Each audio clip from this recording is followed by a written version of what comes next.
Will Peter Parker be able to save his son from the clutches of the Kingpin and overcome the waiting list of other villains who all want his head before time quite literally runs out? Well, let's hop into the pages of Ultimate Spider-Man issue number 23, the penultimate issue in this Jonathan Hickman series, and find out what happens next together, shall we? So then, in the last issue, we jumped ahead a whole month to December, and now when this newest issue starts, instead of jumping a month, we actually jump just a single hour. Peter and MJ are furious when they realize their son Richard is gone. They ask Otto what he knows, and of course, the man who would be Octopus does nothing but play coy and try and deflect from the truth. Oh, you know, I built an amazing device that probably would have been able to clean our slates with the Kingpin and Richard. I mean, kids being kids. Just kind of took it from me and opted to go on a suicide mission. I hear he even roped in the Hardy girl to help him with the heist. Nothing I could have done, hands tied. Mary Jane and Peter don't fully believe what Otto is saying right now, but sadly time is of the essence, so they're going to have to table this conversation for later. Though, I mean, really, you probably should have it out now. Maybe even just explain ever so briefly to us as the reader why you thought it was okay to adopt this absolute weirdo and bring him into your house around your children. Seriously, that missing month must have been so wild. Otto must have spun some real yarns to get these people to trust him. Hell, he's not even going on the rescue mission either, as he has to stay behind to help Jonah and Uncle Ben with their broadcast outing the Kingpin's evil doings. If anything, it's only really Peter and MJ's daughter who opts to give Otto the third degree for his behavior. Now, over with Richard and Black Cat, they go over their heist plan. There's a bunch of different places wherein they could penetrate Kingpin's building, but in the end, they opt for the easiest one. Simply hijack the elevator, override its system, and then take it all the way down to the 23rd floor where they can plug in Otto's device to the Kingpin's servers. And why yes, this is basically Richard and Felicia's very first date, a fact that is not lost on either of them. To Richard's credit, he really is starting to sound like his dad now in the corny dad joke department. More on this in a minute though. Back at Parker HQ, Uncle Ben and Jonah are finally ready to release their groundbreaking expose on the Kingpin's evil deeds to every device in New York City. Even the Mole Man is here to watch this auspicious occasion, and yeah, hey, so the Mole Man also kind of joined the Parker family, and he's also working towards the Kingpin's downfall, despite the fact that when he was first introduced, Mole Man actually seemed closer to Fisk than anyone else in the Sinister Six. Feels like there was probably supposed to be a whole backstory there that we were meant to get, and because this is the penultimate issue now, we're just not gonna, are we? Now, as much as that inconsistency sticks in my craw, it's nothing compared to what comes next. In fact, this is probably my biggest issue with all of Ultimate Spider-Man, and it's only coming right here, right now. Follow me on this one if you would be so kind. Jonah and Uncle Ben's big subplot for this entire series has been trying to drag the Kingpin out into the light and reveal his connection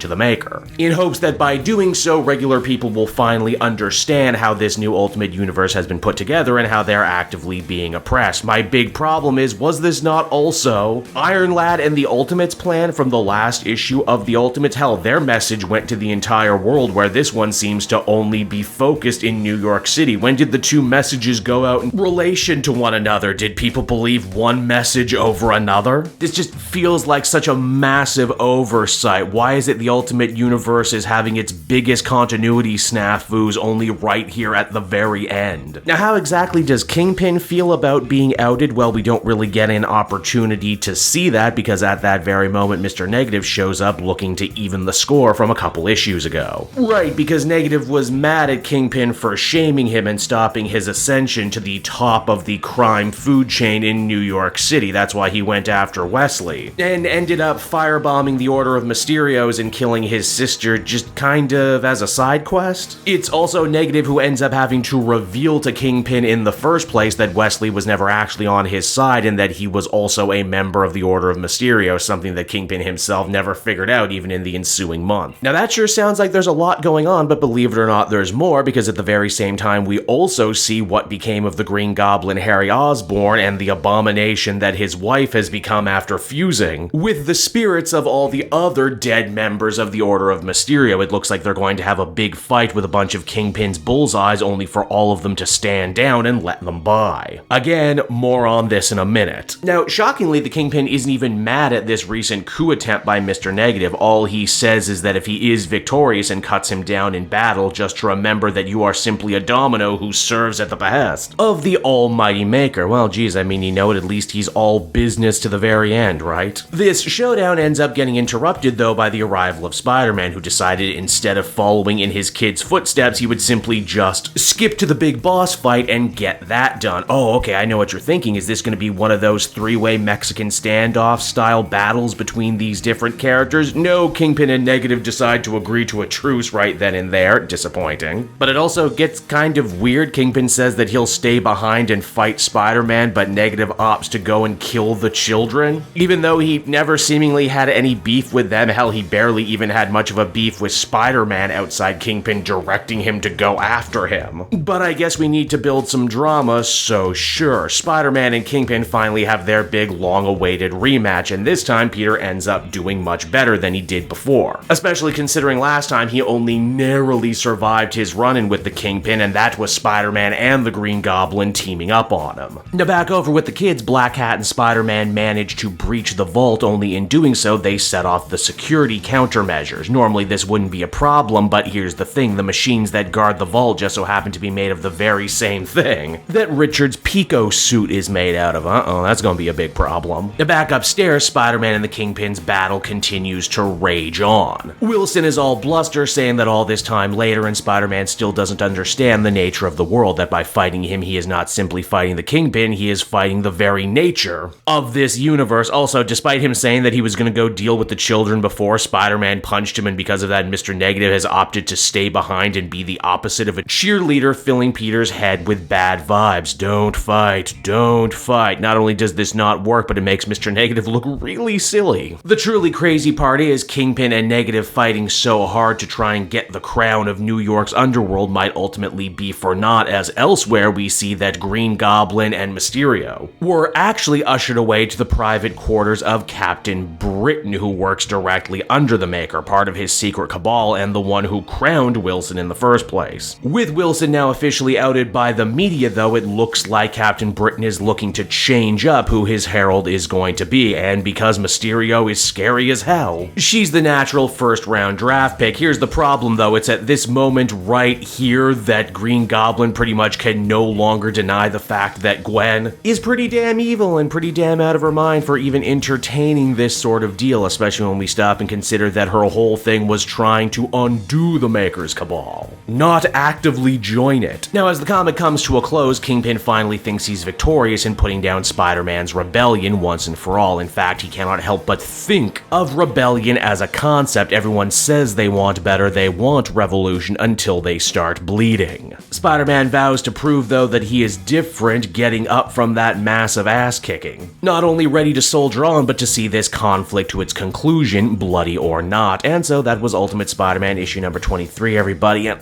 man, I am even more conflicted on this issue than I was on the last one. I really cannot shake the feeling that a big chunk of this story is just actively missing, and because of that, the context is completely shot for the events that are taking place here. I really had a hard time with this one, especially trying to nail down everyone's motivations at this point, which is crazy to say, I know, because it also feels like the story has gone out of its way to really try and streamline everything as they get closer to the finish line. Peter wants to save his kids want to save the family. Negative wants what Kingpin has, Kingpin wants to protect what he has, but what he has might ultimately be given away anyway by Captain Britain. And then of course you have Harry, who will finally need to choose once and for all if he's a hero, a villain, or an anti-hero. It should work, and sometimes it even does, but with only one issue left now, I just have this real sinking feeling that they are not going to be able to stick the landing on this one. Overall, I think I can really only give this one a 7 out of 10. Still technically good, but definitely a far cry from how good the series has been.